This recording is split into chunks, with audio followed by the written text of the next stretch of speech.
Hey friends, welcome back to my channel. If you're new here, my name's Lindsay. I post a lot of book content, lifestyle content, and you should subscribe because it's a fun time. Today, I'm gonna be sharing with you all the books I read in November. I read a total of 8 books this month, the same as last month, but a lot of the books I read were bigger. So we're gonna jump right in with the first book I read in November, which was It Starts With Us. Honestly, it feels like I read this book a lifetime ago. I feel like the beginning of November was forever ago. Contrary to popular opinion, I actually really enjoyed this book. I feel like it was more for people who...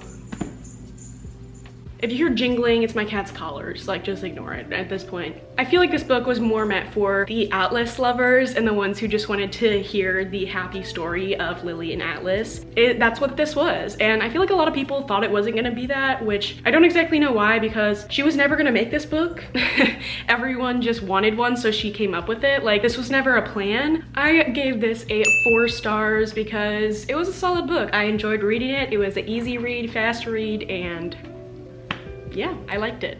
The next book I read in November was Twisted Games, and once again, also feels like I read this book 5 lifetimes ago. This is the second book in the Twisted series. It's about Bridget and Reese, and Bridget is like a princess and Reese is her bodyguard, and you know, you probably can guess how it goes. I really enjoyed this book. It was 100 times better than Twisted Love, like literally so much better. A lot of people say they don't like this one. I really enjoyed it. I also like that it was bigger because they gave more information, and in Twisted Love, I feel like it was just so fast, like there wasn't enough background.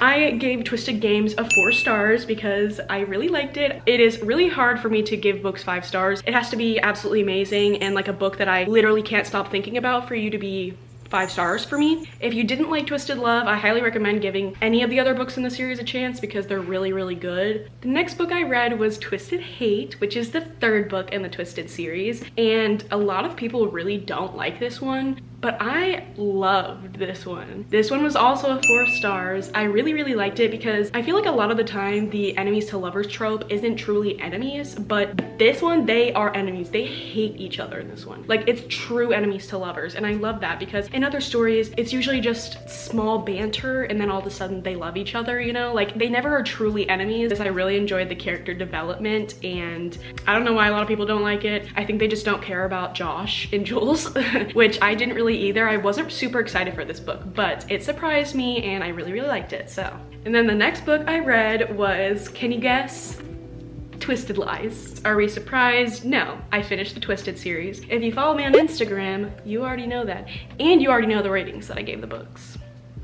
I gave Twisted Lies a 4 stars as well. None of the books in this series were 5 stars for me. None of these books had my jaw on the floor, and I wasn't like thinking about them after truly, but this one is everyone's favorite out of the series, and I don't know if I really have a favorite. I did really like this one. I really liked the story of Christian and Stella, and I like that she's like an influencer because I feel like that's different because I don't know, I don't see a lot of books with like influencers in them, but she's like an influencer. It's like fake dating trope. That's one of my favorite tropes. The next book I read was Shatter Me, which is the 1st book in the Shatter Me series. I know I am so behind, but I'm finally starting it. I loved this book. This book got a 5-star rating from me. I am so excited to read the rest of the series. I definitely want to finish it in 2023 for sure. And I've seen so many things about it and so many things about Warner, but in this book, I hate Warner, so I'm just really intrigued to see the character development. I'm also excited to see the character development of Juliet because in the ACOTAR series, I loved the way that Feyre became like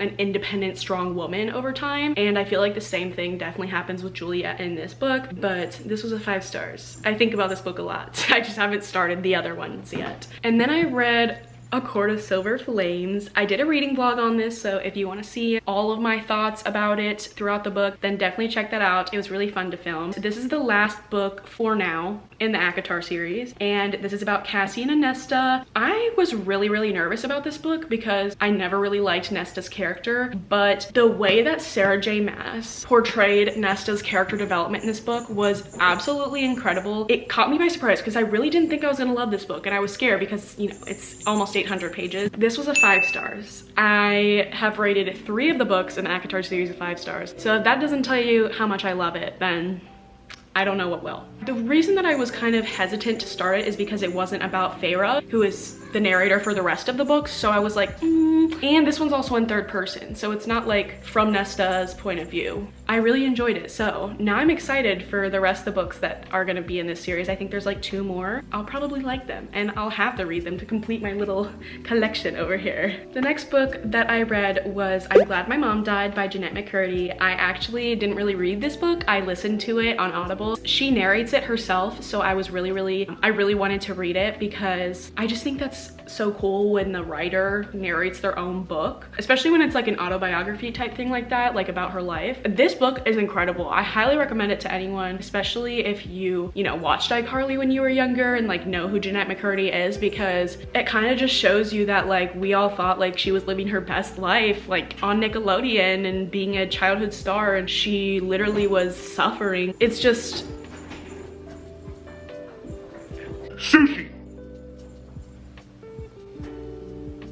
It's really eye-opening to the like world of Hollywood and childhood stars and Nickelodeon and Disney Channel and everything. And the fact that she passed up Nickelodeon's offer for money to put this book out instead of staying silent is like so incredible. Like, I'm so glad that she found her passion, which is writing, and she is so good at it. Her book is amazing. She's so good at writing. I absolutely love this book. I rated it 5 stars. I'm not really one to read nonfiction books. I don't really enjoy people's like autobiographies or whatever, but hers I had to read and I highly recommend it to anyone. Yeah, she's an incredible writer, so I'm excited to see if she ever writes any other books. The next book I read was Zodiac Academy: The Awakening, which is the first book in the Zodiac Academy series. I was super excited to read this and I really liked it. I really want to start the rest of the series, but I can't find the books anywhere. I have to get them online and they're super expensive right now because I think everyone's reading it because the 8th book in the series comes out in December, I'm pretty sure. So that's exciting. It's nice when I like books that are part of a big series because it automatically just gives me a bunch more books to read. And I like this series in this book because each beginning of the chapter looks like this, and it's literally so pretty. You can kind of see the little faint gray lines where the chapters start, so it's kind of like cool to see like how close you're getting to the end, you know?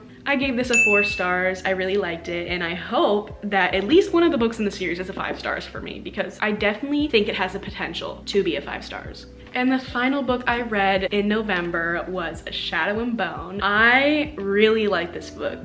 It's such an easy read, so if you're just trying to get into fantasy, I highly recommend starting with this because when I was getting into fantasy, I started with the ACOTAR series, and that is not the easiest one to start with. I was beyond confused in the first book. This one's a lot easier to understand, and there's also the show on Netflix, which I started watching and it's pretty good. This book was also a 4 stars for me. I really enjoyed it. I read it within like 24 hours. Like I said, easy read, and I was about to say I'm excited to get to the rest of the series, but I'm halfway through Siege and Storm, and if you want to see my thoughts on it, go watch my In My Selfish Era video because I talk about that book in there. So those are all the books I read this month. This month was a really good month. We got only 4 and 5 star ratings. No 3 stars, no 2 stars, no 1 star. And there was 3 5-star books, which doesn't happen often for me because like I said, I don't give books 5 stars very often. So it was a really good month, and I hope December's even better. Thank you for watching this video. If you'd like to, hit the subscribe button and you can see more videos from me. December's gonna be a really exciting month because I have so much fun content planned, so I definitely recommend subscribing so you can keep up. And follow me on Instagram. They get the early scoop on all the books I'm reading, all the ratings that I give on books. I definitely recommend following there because it's just a cute little community over there. I'll see you all next time. Bye.